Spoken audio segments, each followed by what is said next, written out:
Assalamualaikum warahmatullahi wabarakatuh. Saya Miftahul Jannah, nomor induk mahasiswa 203-830-42107 dari Prodi Akuntansi Syariah kelas B. Di sini saya akan menjelaskan tentang Sad Az-Zari'ah, di mana Sad Az-Zari'ah di sini terdiri dari dua kata, yaitu yang sadu yang artinya menutup, menghalangi, dan Az-Zari'ah sendiri yaitu artinya jalan, wasilah, ataupun menjadi perantara.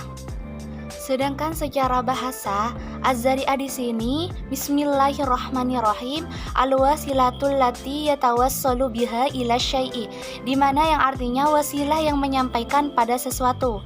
Maksudnya di sini, Zat Az-Zari'ah merupakan suatu metode panggilan hukum Islam dengan mencegah, melarang, menutup jalan atau wasilah sesuatu pekerjaan yang dimana awalnya itu dibolehkan karena dapat menimbulkan sesuatu yang menyebabkan terjadinya kerusakan atau sesuatu yang dilarang, maka Az-Zari'ah di sini tidak dibolehkan. Pada dasarnya tidak ada dalil yang menjelaskan dan pasti baik menurut nas maupun ijma' ulama tentang boleh atau tidaknya menggunakan zat Az-Zari'ah ini. Namun ada beberapa nas yang mengarahkan kepadanya, baik Al-Quran maupun As-Sunnah, juga kaidah fiqh, di antaranya yaitu Al-Quran surat Al-An'am ayat 108, Bismillahirrahmanirrahim, wala tasubbul ladzina min dunillahi fayasubbullaha adwan bighairi ilmi, yang mana artinya, dan janganlah kamu memaki sembahan-sembahan yang mereka sembah selain Allah, karena nanti ia akan mencaci Allah secara memusuhi tanpa sepengetahuan. Sebenarnya, mencaci dan menghina penyembahan selain Allah itu boleh-boleh saja, bahkan jika perlu boleh memeranginya. Namun, karena perbuatan mencaci dan menghina itu akan menyebabkan penyembah selain Allah itu akan mencaci Allah, maka perbuatan tersebut dilarang. Pengelompokan sadu Az-Zari'ah di sini dibagi menjadi dua, yaitu yang pertama dengan memandang kepada akibat yang ditimbulkannya, dan yang kedua yaitu dari segi tingkat kerusakan yang ditimbulkannya. Yang pertama dengan memandang kepada akibat atau dampak yang ditimbulkannya. Ibnu Qayyim membaginya di sini menjadi 4, yaitu yang pertama zari'ah yang memandang pada dasarnya membawa kepada kerusakan, seperti halnya meminum minuman yang memabukkan, yang mengarahkan kita kepada kerusakan akal ataupun perbuatan zina. Yang kedua yaitu zari'ah yang ditentukan untuk suatu yang mubah namun ditujukan untuk perbuatan buruk yang merusak, baik disengaja seperti nikah muhalil maupun tidak disengaja seperti mencaci sembahan agama lain. Nikah itu sendiri hukumnya boleh saja, namun karena nikah ini dilakukan dengan niat yang menghalalkan yang haram, jadi hukumnya tidak dibolehkan. Sedangkan mencaci sembahan agama lain di sini sebenarnya hukumnya mubah.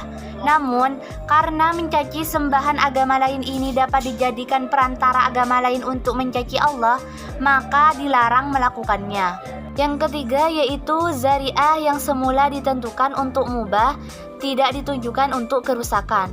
Namun, zari'ah ini biasanya sampai juga kepada kerusakan, yang mana kerusakan itu lebih besar dari kebaikannya. Seperti halnya seorang perempuan yang kematian suaminya dalam masa iddah, berhiasnya itu termasuk hukumnya boleh saja. Tetapi karena berhias tersebut dilakukan pada masa iddah, maka keadaan tersebut hukumnya tidak dibolehkan. Yang keempat yaitu zari'ah yang semula ditentukan untuk mubah namun terkadang membawa kepada kerusakan, sedangkan kerusakannya itu lebih kecil daripada kebaikannya. Seperti halnya dalam hal ini melihat wajah perempuan saat dipinang. Dari segi tingkat kerusakan yang ditimbulkannya, Abu Ishaq Al-Shatibi di sini membaginya menjadi 4, yaitu yang pertama zari'ah yang membawa kepada kerusakan secara pasti.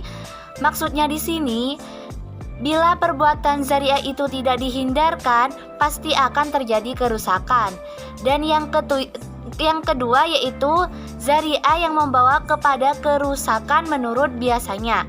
Maksudnya di sini, kalau zari'ah itu dilakukan, maka kemungkinan besar akan menimbulkan kerusakan atau dilakukannya perbuatan yang dilarang.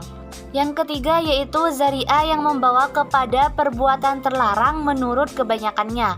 Maksudnya di sini, bila zari'ah itu tidak dihindarkan, seringkali sesudah itu akan mengakibatkan berlangsungnya perbuatan terlarang.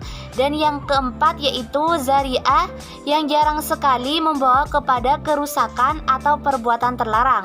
Maksudnya di sini, seandainya perbuatan itu dilakukan, belum tentu akan menimbulkan kerusakan. Pandangan ulama tentang Sadd Az-Zari'ah Mustafa Salabi mengelompokkannya menjadi 3 kelompok, yaitu yang pertama, zari'ah yang membawa kepada kerusakan secara pasti atau berat dugaan akan menimbulkan kerusakan, dan yang kedua yaitu zari'ah yang kemungkinan mendatangkan kemudaratan atau larangan, dan yang ketiga yaitu zari'ah yang terletak di tengah-tengah antara kemungkinan membawa kerusakan atau tidak merusak. Sekian penjelasan dari saya, kurang lebihnya mohon maaf. Wassalamualaikum warahmatullahi wabarakatuh.